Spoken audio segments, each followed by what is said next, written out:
Hola, hola chicos, ¿cómo están? Buenas noches, porque aquí está de noche. Hoy vamos a hablar sobre fisiopatologías ya.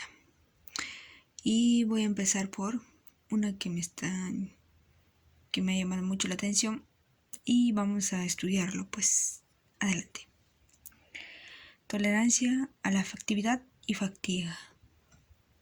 La salud tiene un componente físico y psicológico. Implica la capacidad de trabajar, de hacer actividad física, actividades recreativas y actividad de la vida diaria. Para poder desarrollarlas, nuestro cuerpo debe tener la energía y la resistencia fisiológica y psicológica necesaria.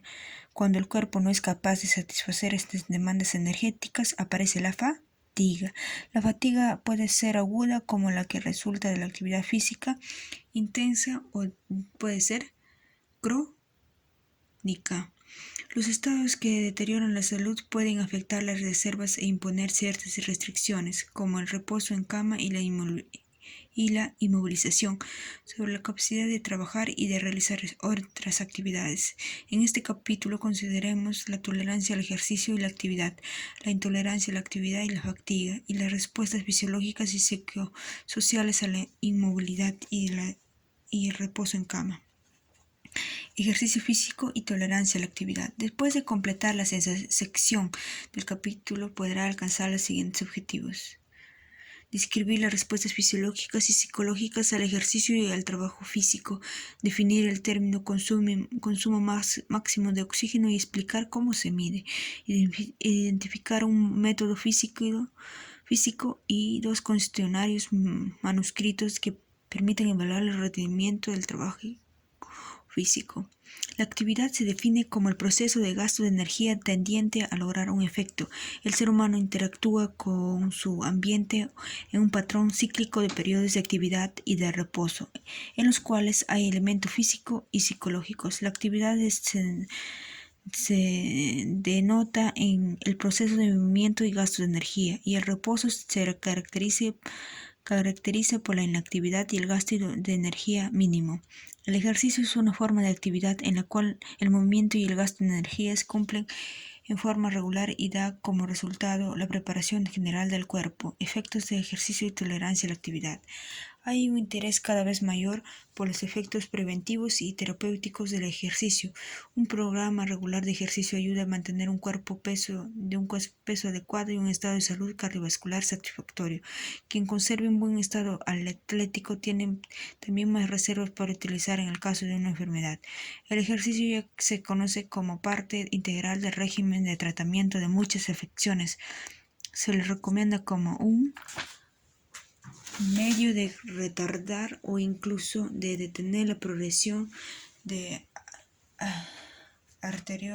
arteriosclerosis coronaria, la disminución de las lipoproteínas de baja densidad, LDL, y aumentar las de alta densidad, HDL, en personas con hiperlipidemia, de ayudar a la regulación más adecuada del nivel de glucosa en sangre en pacientes con diabetes y de mejorar la tolerancia de la actividad en quienes padecen enfermedades cardíacas y respiratorias. El ejercicio regular tiene también beneficios psicológicos. Ayuda a aumentar el autoestima, a superar los estadios de ánimo depresivo y a mejorar la calidad de vida. Hay 2 tipos principales de ejercicio: aeróbico e isométricos. En el ejercicio aeróbico o de resistencia, el oxígeno es utilizado para transformar en energía sustratos como la glucosa, los ácidos grasos y los aminoácidos. Implica un cambio en la longitud del músculo, contracción y elongación, como el caminar y el correr. Durante un ejercicio dinámico en el cual se emplean grandes grupos musculares, por ejemplo en la carrera, cada persona tiene un nivel máximo de captación de oxígeno que no puede ser excedido, aunque es incrementado con un entrenamiento conveniente. El entrenamiento aeróbico hace que los músculos usen oxígeno de manera más eficiente en el cuerpo, puedan realizar mayor trabajo con menor esfuerzo cardíaco y respiratorio. El tipo de actividad muscular sostenida durante el ejercicio aeróbico no produce una hipertrofia muscular, significativa, aunque se realice durante varias horas. Durante el ejercicio isométrico o de tensión, los músculos se contraen contra una fuerza fija sin cambiar de longitud. Las actividades de levantar pesas y otras de esfuerzo llevado mejoran la potencia y el tono de los músculos y aumentan la masa muscular. Las grandes bíceps y pectorales de los levantadores de pesas o fisiculturistas profesionales son el resultado de ejercicios de esfuerzo de alta intensidad. En este caso es imposible la fuerza y no la resistencia. En este caso es importante la fuerza y no la resistencia. La mayoría de los programas de ejercicio utiliza una combinación de actividades aeróbicas y actividades isométricas. La actividad física o el ejercicio depende del cuerpo de 4 componentes principales: el estado cardiopulmonar, la fuerza, la flexibilidad y la resistencia musculares, la disponibilidad de sustratos de energía para satisfacer el aumento de las demandas que impone la actividad física, y la motivación y la resistencia mental. La resistencia mental, juntamente con la resistencia mental. Vamos a aquí una nota: tolerancia a la actividad. La actividad es el proceso de gasto de energía con un propósito. El ejercicio es una forma de actividad que da como resultado el entrenamiento del cuerpo y puede ser aeróbico o isométrico. El ejercicio depende de la disponibilidad de sustratos energéticos, de la adecuación cardiovascular, de la fuerza y flexibilidad musculares, de la motivación. La respuesta cardiovascular al ejercicio consiste en un aumento de la frecuencia cardíaca, del volumen sistólico y de la presión arterial media. Un mayor porcentaje del volumen minuto cardíaco es distribuido hacia los músculos en actividad. En respuesta al ejercicio se produce un aumento de la perfusión y la ventilación pulmonares. Los efectos psicológicos del ejercicio se reflejan por un aumento de la energía y de la capacidad de adaptación al estrés. Respuestas cardiovasculares. Las respuestas cardiovasculares al ejercicio incluyen las funciones circulatorias del corazón y los vasos sanguíneos y el intercambio de gases en el sistema respiratorio. Funcionan en forma colectiva suministrando oxígeno y sustratos energéticos a los grupos musculares e intercambiando oxígeno y dióxido de carbono con la atmósfera. El ejercicio aeróbico o cardiopulmonar consiste en movimientos rítmicos repetidos y el uso de grandes grupos musculares, y da como resultado la capacidad de realizar una actividad vigorosa durante el periodo prolongado. Produce también diversas respuestas fisiológicas e implica un esfuerzo importante sobre el sistema cardiopulmonar. El principal factor que determina la duración y la eficacia del ejercicio que puede realizar una persona es la capacidad del corazón, de los pulmones y de la circulación para abastecer de oxígeno a los músculos en actividad. El término consumo máximo de oxígeno o VO2 máximo representa este principio. El consumo máximo de oxígeno depende de la velocidad con la cual el oxígeno es transportado a los músculos en actividad, de la capacidad de la sangre de transportar oxígeno y de la capacidad del oxígeno que los músculos extraen de la sangre. Se mide como el volumen de oxígeno consumido por lo general en litros o mililitros por unidad de tiempo, es decir, litros sobre minuto o litros sobre minuto. O este consumo máximo de oxígeno es un determinante importante de la capacidad que tiene un individuo de realizar un trabajo y puede aumentar hasta 20 veces con el ejercicio intenso. Las respuestas cardiovasculares al ejercicio tienen una regulación neural. Centros cardiovasculares en el cerebro con eferencias autónomas para el corazón y los vasos sanguíneos, asociada con mecanismos locales de control que regulan el volumen mínimo. Aumento de la autoestima y calidad de vida, mejora del estado de salud cardiovascular y pulmonar. Tenemos también uso deficiente de sustratos energéticos como glucosa y ácidos grasos libres. aumento de la fuerza, flexibilidad y resistencia muscular, mejora de la salud, en complejo en general, ¿no? O integral, mejor dicho, efectos beneficiosos de la actividad física y el ejercicio. El beneficio: regulan el volumen minuto cardíaco, la presión arterial y el flujo sanguíneo local. La actividad neural total es aproximadamente proporcional a la masa muscular y su intensidad de trabajo. En el sistema nervioso central, sus siglas SNC, existen centros neurales que se comunican con centros cardiovasculares, con cuales disminuyen el tono vagal y activan a los vasoreceptores que controlan la presión sanguínea. El control local se realiza por la liberación de productos de metabolismo como el ácido láctico y de factores vasoactivos locales que dilatan los vasos sanguíneos. Los factores locales median la vasodilatación coronaria y el aumento de la actividad simpática produce vasoconstricción consiguiente del flujo sanguíneo hacia esos órganos. Durante el ejercicio, el volumen minuto cardíaco puede aumentar desde 4 a 8 litros por minuto, en reposo hasta 15 litros por minuto. En la mujer, 20 litros por minuto en el hombre. 15 litros por minuto en mujer y 22 litros por minuto en el hombre. El aumento del gasto cardíaco durante el ejercicio se debe al aumento de la frecuencia cardíaca y del volumen sistólico, o sea, la cantidad de sangre que bombea el corazón en cada latido. El aumento de la frecuencia cardíaca es mediado por mecanismos neurales, hormonales y cardiovasculares. Intrínsecos. Con anticipación al ejercicio, son estimulados los centros cardiovasculares del cerebro para iniciar la actividad simpática y al mismo tiempo son inhibidos los mecanismos parasimpáticos. La estimulación del sistema nervioso simpático lleva a un aumento de la frecuencia y de la contractibilidad cardíacas. La frecuencia cardíaca aumenta inmediatamente al comenzar el ejercicio y luego continúa incrementándose hasta alcanzar una meseta. Esta meseta o frecuencia cardíaca de equilibrio se mantiene hasta que termine el ejercicio o la actividad.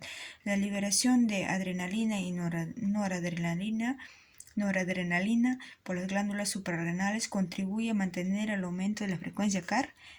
También existen mecanismos cardíacos intrínsecos que colaboran en el aumento de la frecuencia cardíaca. El aumento del retorno venoso estimula receptores del estiramiento de la aurícula derecha que inician el aumento de la frecuencia cardíaca, y el aumento del llenado del ventricular estira las fibras miocárdicas, como consecuencia de lo que se produce una contracción más fuerte y un vaciado ventricular más complejo en cada latido a través del mecanismo de Frank-Starling. Con el ejercicio también se eleva la presión sanguínea. Al comienzo de la actividad, la presión sistólica asciende por el aumento del volumen minuto cardíaco, en tanto que la presión diastólica no varía a causa de la vasodilatación y el aumento del flujo sanguíneo hacia los músculos. El aumento de la presión sistólica junto con la presión diastólica casi constante determinan que la presión de pulso y la presión arterial media se eleven. El aumento de la presión arterial es más pronunciado cuando trabaja una masa muscular mediana, como los músculos de los brazos. Esta respuesta se debe a la combinación de una pequeña masa muscular activa dilatada, en lugar de una gran masa muscular y una fuerte estimulación simpática central. El movimiento de impulsarse en la nieve es un buen ejemplo de un ejercicio en que se utilizan sobre todo los brazos. Puede producir un importante ascenso de la presión arterial sistémica y aumentar el riesgo de sufrir un ataque cardíaco, un accidente cerebrovascular en la persona con enfermedad coronaria o cerebrovascular, respectivamente. El ejercicio causa asimismo un aumento del flujo sanguíneo que lleva al incremento de la tensión de corte sobre las paredes de los vasos sanguíneos, lo cual tiene varios efectos beneficiosos como la producción de vasodilatadores, antioxidantes y anticoagulantes. Esto contribuye a mejorar las funciones de las células endoteliales. En el resultado de vasodilatación, inhibición de la actividad plaquetaria y aumento de fibrinólisis. que en conjunto determinan un aumento de la permeabilidad vascular y mantenimiento de esta y del flujo sanguíneo. La adaptación al ejercicio induce también la angiogénesis, es decir, el mayor desarrollo de los vasos para sostener el flujo sanguíneo hacia el músculo en actividad, dado los factores del entrenamiento para el ejercicio sobre la función vascular y la angiogénesis. Se le ha propuesto como mecanismo para mejorar el flujo sanguíneo y disminuir el dolor de las piernas que ocasiona la actividad. Claudicación en personas con vasculopatía periférica. Durante el ejercicio, el sistema respiratorio aumenta la velocidad de intercambio de oxígeno y dióxido de carbono. Esto tiene lugar por medio de una serie de respuestas fisiológicas con que el aumento del volumen minuto cardíaco llega a los vasos pulmonares, un volumen mayor de sangre o una presión ligeramente más alta. Esto ocasiona la apertura de más lechos capilares pulmonares y como consecuencia una mejor perfusión alveolar y un intercambio de oxígeno y de dióxido de carbono más eficiente. Además del aumento de la perfusión pulmonar durante el ejercicio, aumenta también la ventilación pulmonar. La frecuencia respiratoria y el volumen corriente aumentan. Esto lleva a un aumento de ventilación minuto. Esta respuesta es controlada por quimiorreceptores localizados en la médula, en la aorta y en las arterias carótidas, que monitorizan los gases en la sangre y el pH durante el ejercicio. La disminución de la concentración de oxígeno y del pH de la sangre y el aumento de dióxido de carbono estimulan a estos receptores y se produce un aumento de la frecuencia respiratoria y de la profundidad de la respiración. Respuestas neuromusculares. La integración de los sistemas neurológicos multiesqueléticos es esencial para el movimiento y las actividades corporales. Para iniciar y sostener las actividades se requiere fuerza, flexibilidad y resistencia muscular. La fuerza muscular se define como la capacidad de un grupo de músculos de ejercer una fuerza contra una resistencia. La flexibilidad se refiere al rango de movimiento de las articulaciones y la resistencia a la capacidad del cuerpo o de los grupos musculares de realizar mayor actividad por un tiempo más extenso. Los músculos esqueléticos, o sea, los huesos, tienen dos tipos de fibras musculares que se diferencian por su tamaño, velocidad, propiedades contráctiles, resistencia y características metabólicas. Fibras musculares rojas, oscuras, de contracción lenta, tipo 1, y fibras musculares blancas, claras, de contracción rápida, tipo 2. La distribución de ambos tipos de fibras musculares depende de factores hereditarios y de la actividad. La herencia parece contribuir a las diferencias en la composición de fibras musculares, de modo que algunas personas tienen mayor cantidad de fibras de contracción rápida, mientras que otras predominan las fibras de contracción lenta. Esto podría determinar en cierta medida la capacidad individual para realizar determinados deportes.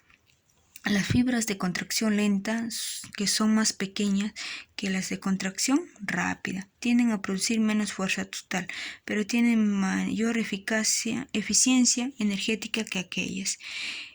Están mejor adaptadas desde el punto de vista bioquímico a realizar trabajos de baja intensidad por periodos prolongados. Estas fibras presentan una alta capacidad oxidativa como resultado de las concentraciones elevadas de mitocondrias y de mioglobina.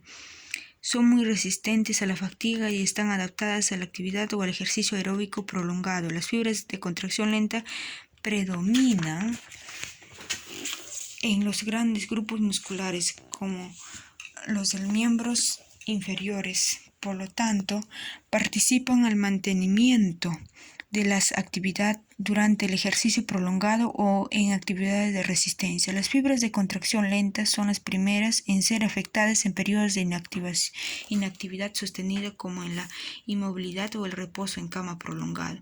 Las fibras de contracción rápida, a diferencia de las de contracción lenta, son más grandes y están mejor adaptadas al trabajo de alta intensidad, pero se fatigan con mayor rapidez. Estas fibras tienen una alta actividad de trifosfatasa de adenosina, ATP, ácido. Pocas mitocondrias, baja concentración de hemoglobina y alta capacidad de glucolitina, por lo cual dependen de metabolismos anaeróbicos para suministrar energía por medio de trifosfato de adenosina, ATP. Las fibras de contracción rápida son más abundantes en los grupos musculares pequeños, como los de los brazos y de los ojos. Predominan en actividad en los cuales se requiere el uso de energía en forma intensa por periodos breves, como en las carreras de velocidad o en el levantamiento de pesas. Los esteroides anabólicos mejoran la actividad en las fibras de contracción rápida. Durante el trabajo aeróbico, los músculos en actividad utilizan oxígeno de 10 a 20 veces más rápido que los músculos en reposo. Este aumento de la demanda de oxígeno se logra mediante el aumento del volumen minuto cardíaco y del flujo sanguíneo hacia los músculos. Los músculos esqueléticos reciben entre 85 y 95% del gasto cardíaco durante la actividad aeróbica y solo del 15 al 20% en reposo. El aumento del flujo sanguíneo durante la actividad aeróbica tiene lugar a través del mecanismo vasodilatación en los músculos en actividad y vasoconstricción en los órganos de menor prioridad. El aumento del flujo sanguíneo hacia los músculos en actividad es obtenido por medio de relajación o arteriolas y de las esfínteres precapilares. Durante el ejercicio prolongado y la recuperación del ejercicio se producen cambios químicos como la disminución del nivel de oxígeno y del pH y el aumento de la concentración de potasio, adenosina, dióxido de carbono, fosfato que contribuyen a la vasodilatación. La contracción y la relajación alternadas a los músculos en actividad aumentan el retorno venoso. Otro mecanismo que aumenta el flujo sanguíneo hacia los músculos en actividad es la derivación de la sangre de las vísceras. La cantidad de sangre derivada de los órganos internos es proporcional al nivel del ejercicio. Si el ejercicio se intensifica, mayor cantidad de sangre es desviada hacia los músculos. Esta redistribución de flujo sanguíneo se debe a la vasoconstricción selectiva de los órganos del sistema gastrointestinal y en el riñón, que son menos activos que los músculos. Los músculos esqueléticos se hipertrofian y sufren otros cambios anatómicos en respuesta al ejercicio. Los músculos entrenados tienen mayor número de capilares alrededor de cada fibra que facilitan la llegada de oxígeno a las células del músculo en actividad durante el ejercicio. Tienen la capacidad de utilizar el oxígeno en forma más eficiente, tal vez por el aumento de la actividad enzimática que mejora la capacidad oxidativa. Las mitocondrias se adaptan aumentando el transporte de oxígeno y a otras sustancias hacia las regiones internas de la fibra muscular para asegurar el uso más eficiente del oxígeno. Respuestas metabólicas y térmicas. A diferencia de otros tejidos corporales, los músculos esqueléticos alternan entre periodo de inactividad virtual entre periodos de inactividad virtual en los que están relajados y utilizan solo cantidades mínimas de ATP y periodos de actividad física extrema en los que utilizan gran cantidades de ATP. Sin embargo, la cantidad de ATP contenida en las fibras musculares es suficiente para la contracción fuerte durante unos pocos segundos. Si el ejercicio intenso continúa más tiempo, se deben generar fuentes adicionales de ATP. El que se utiliza para la contracción muscular se obtiene de 3 fuentes: fosfocreatina, glucógeno y ácidos grasos. Al igual que el ATP, la fosfocreatina, conocida como creatina fosfato, contiene uniones de fosfato de alta energía. Es exclusiva de las fibras musculares y es 8 a 10 veces más abundante que el ATP. La creatinina es una molécula pequeña similar a un aminoácido que se sintetiza en el organismo y también se obtiene de los alimentos. La enzima creatina sinasa CK cataliza la transferencia de grupos de fosfato de alta energía a la creatina y forman fosfocreatina y ADP. Al comenzar la contracción muscular y elevarse los niveles de ADP y de creatina sinasa, cataliza la transferencia de un grupo fosfato de alta energía de ADP y permite de tal modo la formación de nuevas moléculas de ATP que pueden ser utilizadas como fuente de energía para el músculo. Al comenzar la actividad, en especial la actividad aeróbica, el cuerpo utiliza sus fuentes de energía de una manera característica. Las primeras fuentes de energía provienen de las reservas de ATP, fosforocreatina y glucógeno muscular. La actividad intensa por periodos breves de 1 a 2 minutos consumen estas fuentes de energía a través del metabolismo anaeróbico. Si se realiza una actividad prolongada durante 3 a 40 minutos, los requerimientos energéticos se cubren con el empleo de glucógeno muscular y fosforocreatina a través del metabolismo aeróbico y anaeróbico.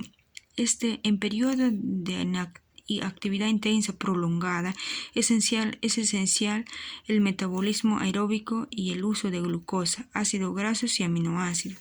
La obtención de la energía necesaria para una actividad intensa implica la ingestión de una dieta equilibrada y mantener una hidratación conveniente.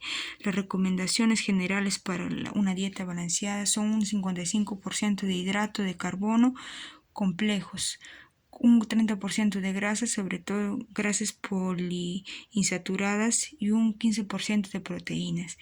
Si bien las proteínas no se utilizan como fuente de energía durante la actividad intensa, resultan esenciales para la formación y la reconstrucción de tejidos y órganos. Durante la actividad intensa y el ejercicio es esencial conservar una hidratación adecuada. Puede haber una pérdida de líquidos del compartimento vascular. Si esto progresa, conduce a la deshidratación grave y al colapso vascular. Antes y durante la actividad física intensa se debe procurar la represión de los compartimentos corporales con agua y soluciones de electrolitos. En condiciones normales de reposo, el organismo es capaz de mantener su temperatura dentro del rango establecido. Esto se logra por medio de dos mecanismos. El primero es la derivación del flujo sanguíneo hacia la piel. Cuando los vasos sanguíneos de la piel se dilatan, la sangre caliente fluye desde los tejidos y los órganos internos hacia la superficie cutánea, en donde el calor es más fácilmente transferido al medio externo. El segundo mecanismo por el cual el cuerpo pierde calor es mediante la transpiración. La evaporación del sudor y de la superficie cutánea corporal contribuye a la pérdida del calor corporal. Durante el ejercicio intenso, el organismo puede tener dificultad para regular su temperatura, según el nivel de entrenamiento y las condiciones ambientales. Con el entrenamiento suficiente, el cuerpo se adapta aumentando la transpiración. La regulación de la temperatura mejora y la persona entrenada comienza a transpirar con antelación. Por lo general, 1 a 2 minutos después de comenzar la actividad, la transpiración comienza incluso antes que aumente la temperatura en el interior del cuerpo y se establece un efecto refrescante al poco tiempo de iniciarse el ejercicio. El sudor producido es más diluido en la persona entrenada que en la persona no entrenada. La transpiración normal contiene grandes cantidades de cloruro de sodio. La producción de un sudor diluido permite lograr un enfriamiento por evaporación conservando el cloruro de sodio. Durante el ejercicio, las proteínas plasmáticas pasan desde el espacio intersticial, o sea, entre el medio de la célula, hacia el compartimento vascular, que es las venas, y aumenta la concentración de proteínas en sangre. Estas ejercen una fuerza osmótica que atrae el líquido desde el intersticio hacia el compartimento vascular. Esto contribuye a aumentar el volumen vascular que llega a los músculos en actividad y que además permite una disipación de calor más eficiente. Función gastrointestinal. Durante la actividad física intensa, el flujo sanguíneo es derivado desde el tracto gastrointestinal hacia los músculos esqueléticos. Como resultado de ello, disminuye la motilidad gastrointestinal, la actividad secretoria y la capacidad de absorción. Esto puede producir acidez, reflujo, vómitos, meteorismo y dolor estomacal. También puede aparecer calambres, urgencia de defecar y diarrea. Esos síntomas pueden presentarse en los atletas, pero por lo general son transitorios y no tienen efectos duraderos sobre la salud, en contraste con los efectos del ejercicio de alta intensidad. El ejercicio repetido de baja intensidad puede caer más efectos protectores a largo plazo sobre el tracto gastrointestinal. Los datos sugieren que la actividad física disminuye el riesgo de cáncer de colon, de diverticulosis, de hemorragia gastrointestinal y de enfermedad intestinal inflamatoria, homeostasia y función inmunitaria. El aumento de la actividad física incluye de homeostasia y el sistema inmunitario.